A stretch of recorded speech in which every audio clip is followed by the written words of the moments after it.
아마 분명 여러분들은 이런 것을 남과 공유하거나 남에게 선물하거나 또 얻고들 계실 것입니다. 네, 그것이 스스로의 불행을 만들고 있는지도 모르고 말이죠. 여러분, 절대 이런 것은 남에게 주지 마세요. 그래야 불행을 막고 번영과 행복을 얻을 수가 있게 됩니다.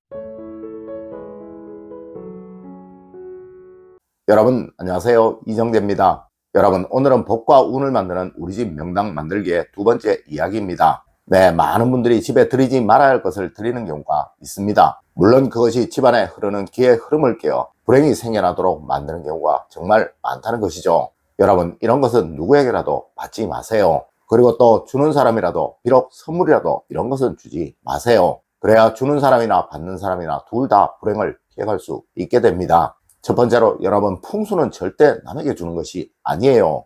아마 정말 많은 분들이 남에게 그림이나 식물, 그리고 그 외에 풍수적인 물건들을 선물하고들 계실 것입니다. 네, 지갑과 가방, 옷들, 그리고 신발 같은 것들이 그러한 것들이겠죠. 여러분, 먼저 그림 같은 경우는 유명 작가의 그림을 선물하는 것은 아주 좋은 것입니다. 하지만 단순히 물그림, 해바라기 그림이 풍수에 좋다던데, 또 재물복을 불러온다던데 라고 생각을 하시고 선물을 하는 경우는 정말 조심을 하시거나 아니면 자제를 하시는 것이 좋아요. 특히 그것이 자신의 집에서 사용을 하던 것이라면 절대 금물이라는 것이죠. 다음으로, 식물의 경우는 주는 사람보다 받는 사람이 정말 조심을 해야 하는 거예요. 물론 식물원이나 꽃집에서 새로 산 것을 선물로 받는 것은 아주 좋은 것입니다. 그리고 또 잘 살아나는 것을 포기 나누기를 해서 얻어오는 것은 전혀 상관이 없습니다. 그리고 또 오히려 번영하는 집, 행복한 집의 식물은 얻어오시는 것이 더 좋겠죠. 다만 화목치 못한 집, 힘들어하는 집, 불행한 집의 식물을 얻어오시는 것은 무조건 자제를 하시는 것이 좋아요. 네, 식물에는 그 모든 것들이 다 담겨져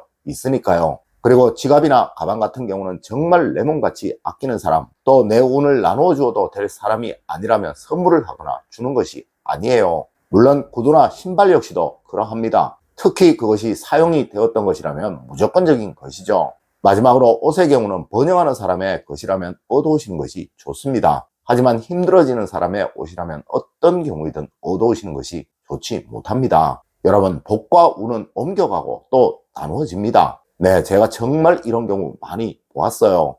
두 번째로, 여러분, 절대 종교는 남에게 강요를 하는 것이 아니에요. 여러분, 선물을 하셔야 할 때 가장 주의를 할 것이 바로 종교적인 물건을 선물하시는 것입니다. 물론 같은 종교를 가지고 계신 분들이시라면 전혀 상관이 없겠죠. 하지만 종교가 다르거나 종교를 가지고 있지 않은 사람에게는 자칫 이것이 부담이 될 수도 있는 것입니다. 아마 많은 분들이 에이, 그런 사람이 어딨어 라고 말씀도 하시겠지만, 여러분, 정말 이런 사람 많습니다. 네, 제 댓글에도 이런 것들을 고민하시는 내용이 참 많아요. 여러분, 저는 종교에 관해서는 그 어떤 부정한 마음도 없습니다. 그리고 또 우리의 학문 동양은 종교와는 전혀 무관한 학문이에요. 맞습니다. 무엇이든 자신의 안정을 만들고 행복을 만들 수 있는 것이라면 다 좋다는 것이죠. 하지만 여러분, 상대의 입장을 헤아리지 않는 사람은 자칫 사람을 잃을 수도 있기에 이런 말씀을 드리는 거예요. 여러분, 선물은 상대에게 부담이 되지 않도록 하는 것이 첫 번째 원칙입니다. 세 번째로, 여러분, 운과 복은 절대로 남에게 주는 것이 아닙니다.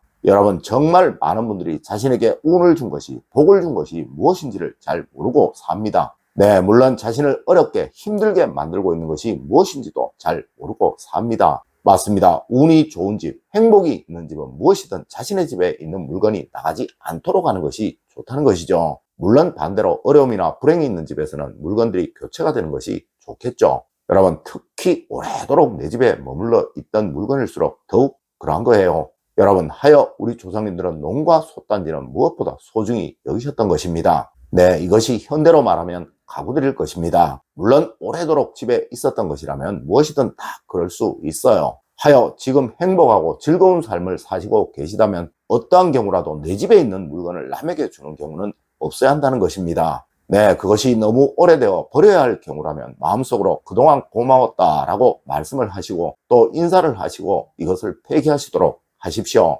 네 번째로, 여러분, 기운이 거센 것은 절대로 남에게 주는 것이 아니에요. 여러분, 용, 호랑이, 뱀, 거북이와 같이 기운이 강한 동물들이 그려진 그림, 그리고 또 그런 형상들로 이루어진 것들은 무엇이든 남에게 주는 것이 아닙니다.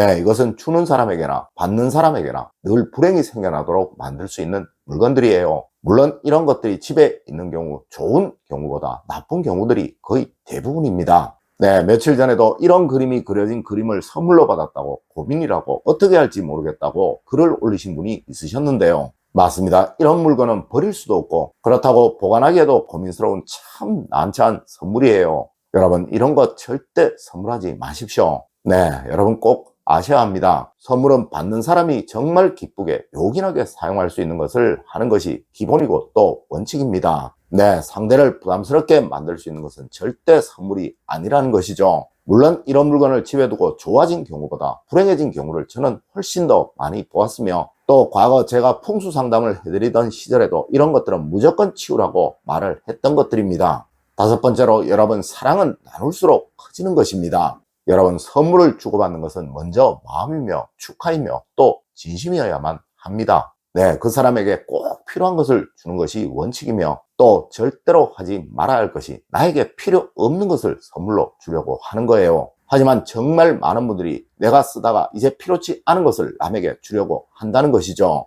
물론 그것이 꼭 필요한 사람이거나 또 상대가 강력히 원하는 것이라면 전혀 상관이 없을 것입니다. 하지만 대부분의 사람들이 그냥 버리듯이 상대에게 준다는 거예요. 네, 하여 주고 나서도 욕을 먹는 일이 생기는 것이죠. 여러분, 사랑은 나눌수록 커진다고 합니다. 네, 소중한 것을 주세요. 여러분이 아끼시는 것을 주십시오. 그래야 상대의 마음을 얻게 되고 또 여러분의 복과 운은 커지게 되는 것입니다. 여섯 번째로, 여러분 꼭 명심하십시오. 돈은 절대 함부로 주는 것이 아니에요. 여러분, 부자들은 절대 주머니에서 돈이 이유 없이 나오는 경우가 없습니다. 네, 그들은 반드시 그만한 가치가 있는 일에만 지출을 한다는 것이죠. 맞습니다. 틀림없이 여러분들은 돈을 쓰고 후회하셨던 일들이 참 많으셨을 거예요. 여러분, 부자가 되시려면 습관을 들이세요. 돈을 지출하는 일에는 최소한 3번 이상 고민을 해보시고 그래도 꼭 필요하다, 써야 한다고 생각이 되시는 것에만 지갑을 여십시오.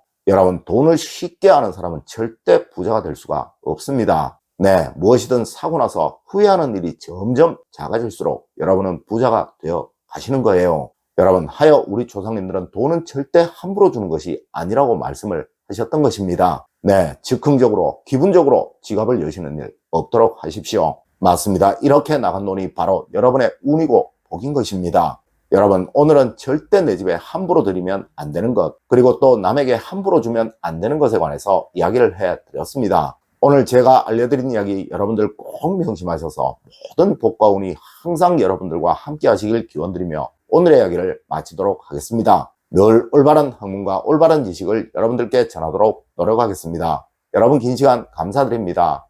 감사합니다.